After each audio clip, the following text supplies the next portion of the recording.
Petronas Premax 97 dengan Pro Race baharu. Kuasa luar jangkaan.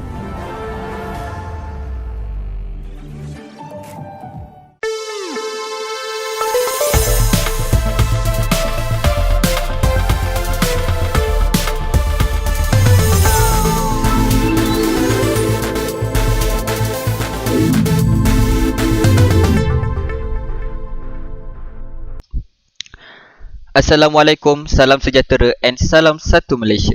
My name is Muhammad Hakimi bin Muhammad Senen, reporting for the news on Bulletin TV3 at TV3. Realme Malaysia is a global technology introduced its latest range of devices, Realme 3 Pro and Realme C2 in Malaysian market today. Those smartphones models set a benchmark in the quality of style and performance as well as provide a high quality experience for the younger generation.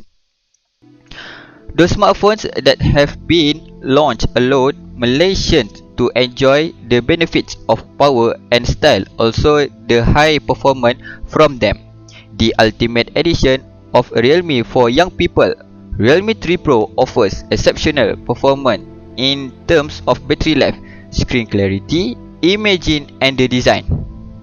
The performance have been fully enhanced with the Snapdragon 710 processor, which has allowed the Realme 3 Pro to reach the speed up to 2.2 GHz.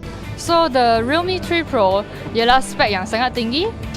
Ini sesuai untuk gaming macam PUBG ke Mobile Legends, tak ada masalah sebab guna chipset yang sangat tinggi.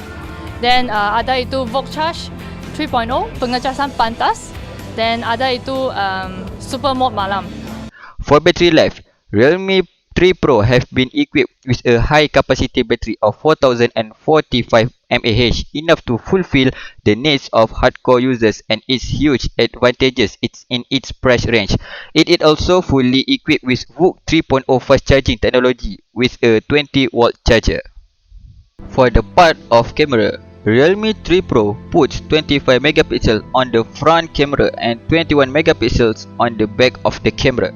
The device also comes with several camera modes, namely Super Nightscape, AI Portrait Mode, Chroma Boost, AI Screen Recognition, 4K resolution and EIS that can produce images and videos better. Kualiti gambar dia sangat-sangat bagus, kualiti audio dia sangat-sangat bagus dan dia punya kualiti gambar tu sangat smooth. So harga handphone ni pula sangat-sangat murah dan sangat-sangat berbaloi dan mampu milik. Saya rasa phone ni one of the benefits dia sangat ringan, and also dia punya design very attractive, and also tadi orang tu ada mention pasal battery. So I think that is very good kalau korang gamer, and also it's very affordable lah, sangat murah. So saya seorang gamer, saya main PUBG.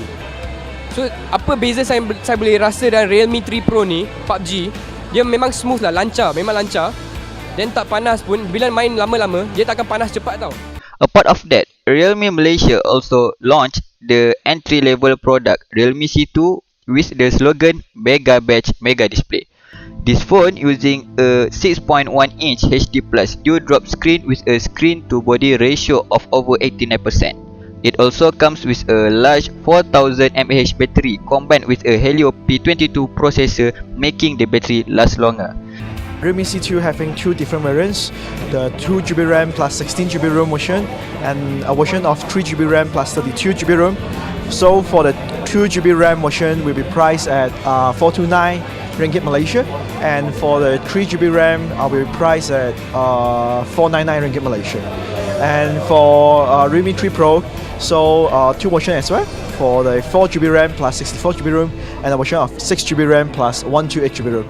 So for the 4GB RAM version will be priced at 899 ringgit Malaysia, and for the 6GB RAM version will be priced at 1099. The latest smartphones from Realme Malaysia was aimed to the younger generation because of its capabilities and charming design. Both models will be available on the online shops such as Shopee and Lazada Malaysia on May 15 and on the market on May 18, 2020. Now, we will move to the second reporter. This is Malaysian News and I'm Nurona Janurizam. You're making the headlines. Government to increase vaccinating rate to 300,000 a day by August. The government is set to increase the vaccination rate in the country to 300,000 a day by August. So ada dua perkara yang kita sedang lihat. Yang pertama adalah dos yang berbeza untuk first and second. Yang kedua adalah the third one, if it's necessary. So this data is still being studied by the technical working group and they have yet to make any conclusive recommendations. Coordinating Ministry for the National COVID-19 Immunization Program, Khairi Jamaluddin said, however, this would depend on whether the vaccine supplies arrives on time.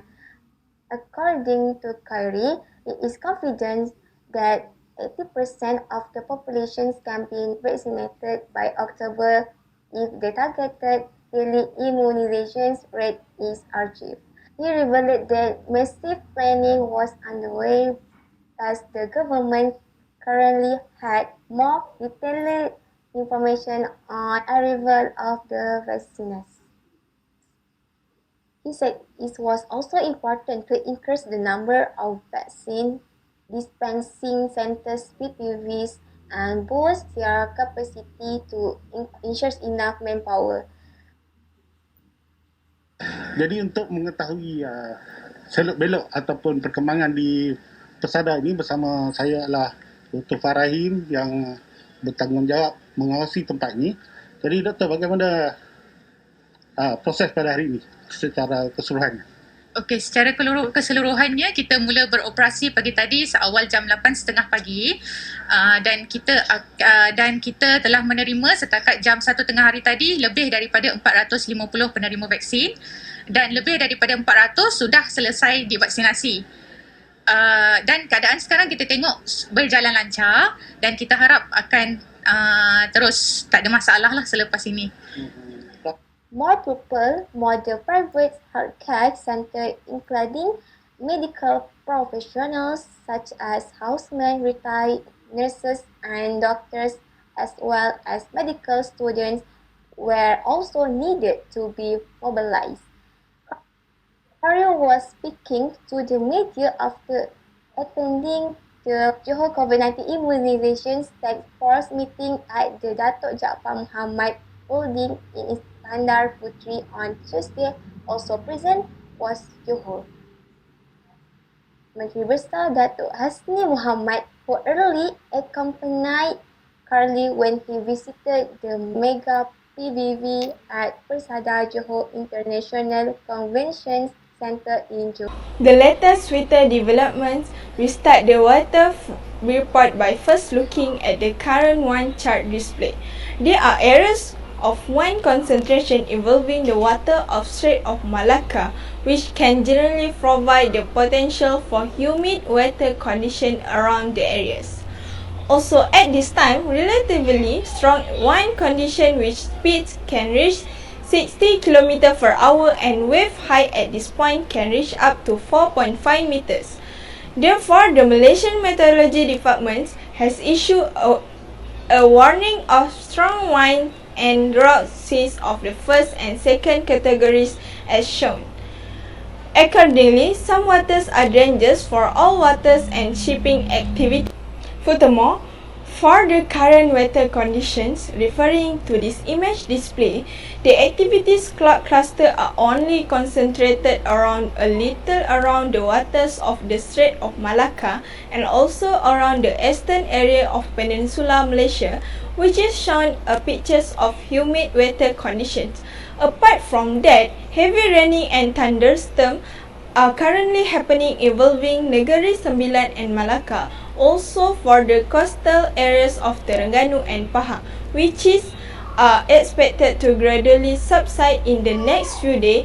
As for the state of Sabah and Sarawak, currently no rain has been reported. However, for the evening, the Malaysian Meteorological Department is still expecting potentially humid weather condition involving the western part and also the interior of Sarawak. Apart from that, for Peninsula Malaysia, heavy rains and thunderstorms still have the potential to occur involving Terengganu and Pahang, as well as involving some parts of the interior of Perak and Selangor in the evening. For tomorrow morning's weather, heavy rains and thunderstorms still have the potential to occur involving the waters of the Strait of Malacca, where the cluster of rain clouds and will occur still have the potential to move into the land areas of Selangor, Negeri Sembilan and Malacca. That's all the weather forecast information I was able to share this morning. For more detailed weather information, can visit our official website. Enough for today from the Malaysian Meteorological Department from me, Nurul Ain reported. Now let's move on to the sport news that will report by my friend. Sports news. Japanese Super Open Badminton Championship sports news. National sensation badminton player Dato' Lee Chong Wei managed to defeat the main rival from China Lin Dan in the final yesterday in the rubber set bout 22-20, 16-21 and 21-17. The success of Lee Chong Wei, who is also the first choice to the tournament, failed to be compared by another finalist. The national gold double pair Kon Kiat Keng and Tan Bong Hyong, who lost to the China's double Hu Haifang and Chun Yun 21-18, 14-21 and 12-21. This defeat means they also failed to make up for the disappointment at last month's World Championship. Okay, now we go to the sports football news. We move to Malaysia Cup. Yesterday, a reply match took place between Pahang and Kuala Lumpur, which ended in Pahang beating Kuala Lumpur 5-2. Pahang's goal came off Fazli Baharudin's goal in the 30 minutes, Azamuddin Akil in the 45 minutes to lead 2-0 the first half. The second half intensified when Pahang continued to add goal Ralph R. Kennedy Su in 64 minutes. Kuala Lumpur tried to bounce back Ralph to goal, Ralph by Badrul Hisham in the 60 minutes and Ahmad Hazwan in a minute later. However, Kuala Lumpur rise was broken by Saiful Nizam free kick in 70 minutes. Fahimul Ashraf complete Pahang goalless night with the fifth goal in the 85 minutes. Pahang manager Dollah Saleh when his men managed to get 3 full points. We follow the interview between the Pahang manager and my colleague Muhammad Shafiq Hidayat, News on TV3.